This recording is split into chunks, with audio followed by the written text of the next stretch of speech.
کربلا کے مصائب کو میں اور آپ سنتے ہیں، اور یقیناً حق ہے کربلا والوں کا کہ ان کی مصیبت کا ذکر ہو. ہر غم میں مداوا وہی ذکر ہے، ہر زخم کو منجمد کرنے کے لیے میں اور آپ کربلا کا ذکر کرتے ہیں. لیکن مظلومیت سیدہ کچھ الگ طریقے کی ہے. جناب زینب پر بھی بہت ظلم ہوئے، بی بی پر بہت ظلم گزرے.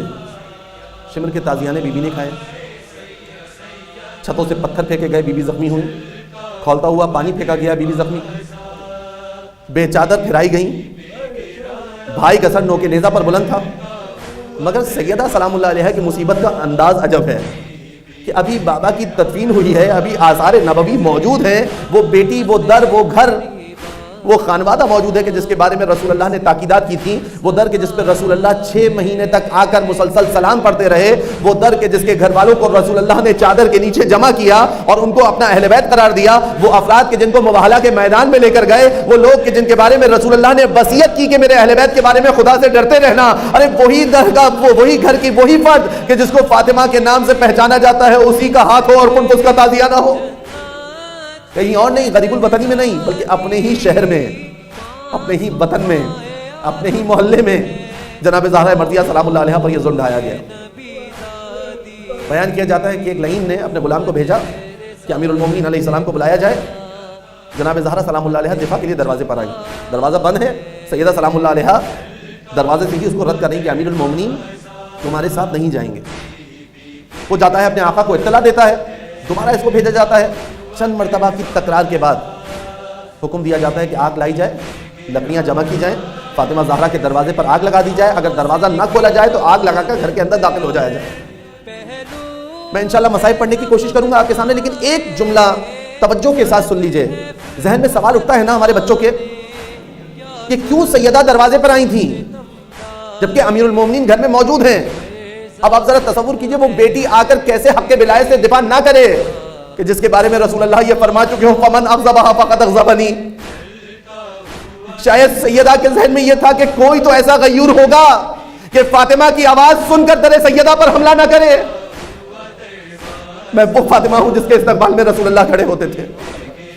سیدہ نے آ کر دروازے پر کہا علی ابن ابی طالب نہیں جائیں گے. بالآخر کہا گیا کہ اگر علی باہر نہ نکلے تو دروازے کو آگ لگا دی جائے گی. دروازے پر لکڑیاں جمع کی گئیں، آگ لگائی گئی. بیان کرنے والے بیان کرتے ہیں کہ جب سیدہ در در پر جا رہی تھی تو کوئی دروازہ نہیں کھول رہا تھا، مگر جب سیدہ کے دروازے پر آگ لگا دی تھی نہ جانے کتنے لوگ جمع ہو گئے کہ فاطمہ کے در کو جلانا ہے. بس عزیزان محترم دروازے کو آگ لگائی گئی. سیدہ سلام اللہ علیہ کے گھر میں جانے کی کسی کی جرت نہیں ہو رہی. ذرا تصور کیجئے کہ وہ بیت الشرف کہ جس میں ملک الموت اجازت لے کر آتا ہو، اس گھر کے اندر بغیر اجازت کون داخل ہو؟ مگر ایک لعین آگے بڑھا، اپنے نجس قدم سے در سیدہ کی احانت کی، سیدہ کے در پر اپنا قدم مارا. سیدہ در و دیوار کے درمیان یا فزت و خزینی، اے فزہ مجھے تھام لے، میرا محسن سخت ہو گیا. اجرکم اللہ، اجرکم اللہ. بس عزیزان محترم سیدہ کی مصیبت دیکھیے اور سیدہ کا ہم و غم دیکھیے. سیدہ کی مصیبت کیا ہے کہ سیدہ کے دروازے پر ہجوم ہوا، سیدہ کے دروازے کو آگ لگائی گئی. سیدہ در و دیوار کے درمیان آئی، سیدہ کا پہلو شکستہ ہوا، سیدہ کا محسن سخت ہوا. سیدہ نے ایک ہاتھ سے چادر کو تھاما، ایک ہاتھ اپنے شکستہ پہلو پر رکھا، اور اس کے بعد جب فاطمہ زہرا نے امیر المومنین کی کیفیت دیکھی کہ ولی خدا کے گلے میں رسن ہے، اب فاطمہ شکستہ پہلو کا درد بھول گئی. ایک ہاتھ سے چادر کو سنبھالا، ایک ہاتھ سے علی کے دامن کو تھام لیا، صدا بلند کرنے لگی خلو ابا الحسن، خلو ابا الحسن، اے ظالمو ابا الحسن کو چھوڑ دو.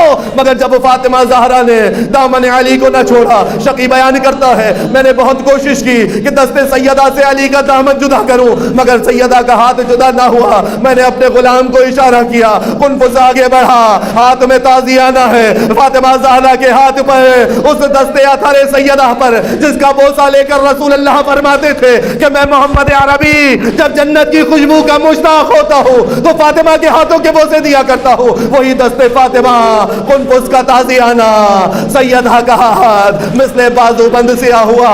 بس عزیزان محترم شاید یہی وجہ تھی کہ جب مولا نے قبر میں سیدہ کو اتارا تو یہ جملہ کہا تھا فاطمہ اپنے بابا سے جا کر کہیے گا کہ آپ کے بعد ساتھ امت نے جو علی کے ساتھ کیا، بس عزیزان محترم، یا مولا آپ نے یہ کیوں کہا کہ اب علی کا صبر نہ رہا؟ مولا آپ نے بڑا صبر کیا، مولا آپ نے بہت برداشت کیا، مولا آپ اصبر الصابرین ہے۔ کہا کہ سیدہ کا ہاتھ تھا، قنفذ کا تازیانہ تھا، یا امیر المومنین یہ ابتدا 11 ہجری میں ہوئی ہے، ذرا 61 ہجری کی کربلا میں آئیے، حسین کا لاشا، زینب کی پشت، شمر کے تازیانے، کبھی مدینے کی طرف رخ کرتی ہوگی واہ محمدہ، کبھی عرض قرہ کی طرف وہاں لیا۔